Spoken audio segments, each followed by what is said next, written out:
हरे कृष्णा, जय जगन्नाथ। भगवान जगन्नाथ जी की कृपा आप सब पर बनी रहे। भगवान को अक्षय तृतीया से प्रारंभ करके 21 दिन के लिए चंदन लगाया जाता है। भगवान को वो शीतलता प्रदान करता है। वैशाख मास के शुक्ल पक्ष की जो तृतीया तिथि होती है उसे हम अक्षय तृतीया कहते हैं। बहुत ही शुभ दिन होता है और भगवान को इस दिन से प्रारंभ करके 21 दिन के लिए चंदन लगाया जाता है, जिसको कि अच्छे से घिसा जाता है, फिर वो भगवान को लगाया जाता है। उसका क्या कारण है, आज हम उसी के विषय में बात करेंगे। माधवेंद्रपुरी, जो श्री माधवेंद्रपुरी बहुत ही प्रिय जो भक्त थे भगवान श्री कृष्ण के, वो भगवान की इतने प्रिय थे, आप इसका अनुमान इसी चीज़ से लगा सकते हैं कि भगवान ने 3 बार उन्हें आदेश दिया और एक बार उनके लिए वो दूध का प्रसाद लेके आए और एक बार उन्होंने श्रीला माधवेंद्रपुरी के लिए खीर का कटोरा चुराया, जिसके बाद से उनका नाम क्षीरचोरा गोपीनाथ भी हुआ। तो हम उन्हीं श्रील माधवेंद्रपुरी के जो बारे में ये कथा सुनेंगे, जो कि चंदन यात्रा से संबंधित है। इसे चंदन यात्रा कहा जाता है। श्रील माधवेंद्रपुरी प्रतिदिन गिरिराज गोवर्धन की परिक्रमा किया करते थे। ऐसे ही एक दिन वो परिक्रमा करके जो है थोड़ा विश्राम करने लगे, तो उनको थोड़ी नींद आई थी। तो उसी में उनको जो है एकदम जो है उनको नींद में से जगाया एक बालक ने, और उसने बोला कि ये मैं आपके लिए दूध लेके आया हूँ लोटा, आप इसको पी लीजिए और मैं जब वापस आऊँगा तो आपसे लोटा लेके जाऊँगा। आप जो है भूखे प्रतीत होते हैं मुझे, कि मुझे पता चल गया कि आपको भूख लगी है। तो माधवेंद्रपुरी ने बोला कि आपको कैसे पता चला कि मुझे भूख लगी है? तो उन्होंने बोला कि मेरे गांव की जो हैं स्त्रियां यहाँ पानी भरने आई थी, उन्होंने आपको देखा तो उन्होंने ही बताया मुझे कि आपको भूख लगी है। अब मेरे गांव में कोई भी भूखा नहीं रहता है, तो आप भी भूखे नहीं रहेंगे। आप इसको पी लीजिए, मैं वापस आऊँगा लोटा लेकर जाऊँगा। अब उन्होंने जब वो दूध ग्रहण कर लिया, तो वो जब लेटे विश्राम करने के लिए, तो उनको जो है स्वप्न में वही बालक आए और उन्होंने बोला कि आप मेरे साथ चलिए, मुझे जो है यहाँ पर बहुत गर्मी लग रही है। वो एक किसी स्थान पर उनको लेके गए गिरिराज गोवर्धन में ही, और जहाँ उन्होंने उनको बताया कि ये देखो मैं यहाँ पर हूँ, मुझे यहाँ दबाकर रखा हुआ है, आप मुझे यहाँ से बाहर निकालिए। उन दिनों मुगल शासक जो थे उन्होंने हमारे सारे मंदिरों को तोड़ दिया था, तो उनके डर से कि वो जो है श्री विग्रहों को नुकसान न पहुंचाए, तो पुजारियों ने और अन्य भक्तों ने श्री विग्रह जो थे उनको, अर्थात भगवान की जिनको मूर्ति बोलते हैं, उनको कहीं कहीं अन्य स्थानों पर स्थानांतरित कर दिया था। जैसे बहुत सारे श्री विग्रह जयपुर में गए और अन्य स्थानों पर भी गए, और कुछ को उन्होंने वहीं पे भी जो ज़मीन में दबा दिया था। तो ऐसे ही गोपाल विग्रह हैं ये, जिनको कि वहाँ पे ऐसे दबाया हुआ था गिरिराज जी में ही। अब जो है श्रील माधवेंद्रपुरी को बहुत अपने आप पर आत्मग्लानि हुई कि मैंने भगवान से सेवा ली, तो परंतु उनको थोड़ा सा ये भी अच्छा लगा कि भगवान ने जो मुझे आदेश दिया है उसको मुझे पूर्ण करना है। तो वो सब जो उधर वासी थे उनको लेकर उस स्थान पर गए।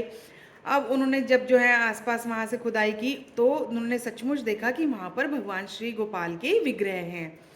अब जो वो इतने भारी थे कि बहुत लोगों ने मिलकर, भक्तों ने मिलकर उनको उठाया और उनको स्थापित किया वहाँ पर। और उन्होंने, श्रीला माधवेंद्रपुरी ने बोला कि इनका हम अभिषेक करेंगे और भोग लगाएंगे।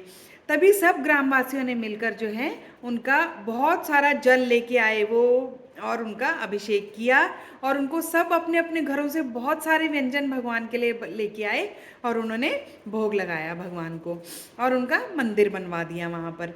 तो कुछ दिन ऐसे ही चला, उनकी सेवा होती रही। तो एक दिन फिर से वो जो है श्री गोपाल जी उनके श्री माधवेंद्रपुरी के स्वप्न में आए और उनको बोला, मुझे अभी भी बहुत गर्मी लग रही है और मुझे जो है आप चंदन लगाइए, आप चंदन लेकर आइए और मुझे वो लगाइए। अब चंदन कोई यहाँ से तो लाना नहीं है, चंदन कहाँ से लाया जाएगा? उड़ीसा प्रदेश के वहाँ से चंदन लाया जाएगा, और वहाँ तब कोई मोटर कार या हवाई जहाज कुछ नहीं थे, पैदल जाएंगे वो चंदन लेने के लिए। परंतु फिर भी भगवान की सेवा के प्रति इतने आतुर थे श्रील माधवेंद्रपुरी कि वो चल पड़े पैदल ही चंदन लाने के लिए। अब वो जब गए चंदन लाने, तो रास्ते में रेमुना का मंदिर आया, वहाँ पर गोपीनाथ जी के विग्रह हैं। तो वो एक अलग कथा है कि क्षीर चोर गोपीनाथ, जो मैंने पहले भी अपने एक वीडियो में वो कथा सुनाई है, आप वो सुन सकते हैं वहाँ पर। तो क्षीर चोर गोपीनाथ की वो कथा अलग है। तो वहाँ पर से वो जब आगे गए चंदन लेने के लिए, तो पूरा प्रबंध जो है वहाँ पर चंदन का हो गया। अब उन दिनों चंदन को ऐसे नहीं ले जा सकते थे, उस पर जो है चुंगी या टैक्स या कर देना पड़ता था। तो उसका भी अरेंजमेंट अच्छे से हो गया और वो अपने जो है कंधों पर जो है चंदन को लेकर आ रहे थे। और बहुत भारी चंदन था, 2000 किलोमीटर वो चलकर आए थे और वो चंदन उनको लेकर जाना था। तो वो वापस जब चल पड़े चंदन लेकर जाने के लिए ले जाने के लिए चंदन लेकर चल पड़े वो गिरिराज जी पर जाने के लिए। तो रास्ते में फिर जब रेमुना का मंदिर आया तो वहाँ पर जब रुके तो उन्होंने वहाँ पर जो है विश्राम किया। तो उन सब ने उनको बहुत बड़े प्रसन्न हुए कि भगवान के लिए चंदन लेकर जा रहे हैं। तो रात को जब फिर से भगवान उनके स्वप्न में आए और उनको बोला कि मुझ में श्री गोपाल विग्रह आए और उन्होंने बोला मुझ में और गोपीनाथ जी में कोई अंतर नहीं है, आप ये चंदन यहीं पर इनको लगाइए। तो उन्होंने जब उन पुजारी जी को बोला, श्री गोपीनाथ जी के पुजारी जी को बोला कि ऐसे ऐसे मुझे आदेश हुआ है, तो उन सब ने मिलकर भगवान को चंदन लगाया और जो है वो पुजारी सब इतने प्रसन्न हो गए कि चंदन यहाँ पर भगवान को लगाया जाएगा। उस दिन के बाद से प्रतिवर्ष 21 दिन के लिए अक्षय तृतीया से प्रारंभ करके भगवान को चंदन लगाया जाता है। आपके भी घर में अगर आप श्री गोपाल जी की सेवा करते हैं, गोपाल विग्रह आपके घर में है, तो आप भी चंदन उनको लगा सकते हैं। छोटे चंदन की स्टिक ला सकते हैं और चंदन घिसने वाली भी आती है, छोटी पत्थर की आती है वो, आप उस पर घिस दीजिए चंदन। आप उसमें गुलाब जल डालकर घिस सकते हैं या गंगा जल या पानी से भी घिस सकते हैं और उसको ठंडा करके अच्छे से भगवान के सुबह भगवान को स्नान कराकर और आप वो चंदन का लेप लगा सकते हैं भगवान को। और जब भगवान के जो है चंदन सूख जाएगा तो आप उनको भगवान को वस्त्र धारण करा सकते हैं। और रात में जब आप भगवान को शयन कराएं तो उस चंदन को उतार कर और आप जो है भगवान को स्नान कराकर और उनको अच्छे से दूसरे वस्त्र पहनाकर फिर आप उनको शयन करा सकते हैं। और उस चंदन को आप जो है अगले दिन गीला करके अपने यहाँ मस्तक पर ऐसे लगा सकते हैं प्रसाद रूप में, और वो आपको भी शीतलता प्रदान करेगा।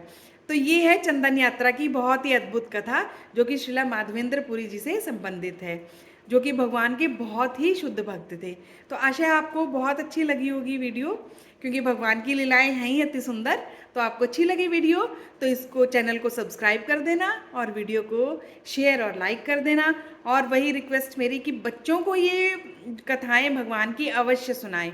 भगवान बच्चों में ही आदत डालें, आप उनसे ही हाथ अच्छे से हाथ धो के शुद्ध होके उनसे ही भी आप चंदन घिसवा सकते हैं कि भगवान को ये अर्पण करना है चंदन। तो बच्चों को भी अच्छा लगेगा और उनको भगवान की सेवा भी मिलेगी। तो यही मेरी आपसे जो है रिक्वेस्ट है। हरे कृष्णा, जय जगन्नाथ।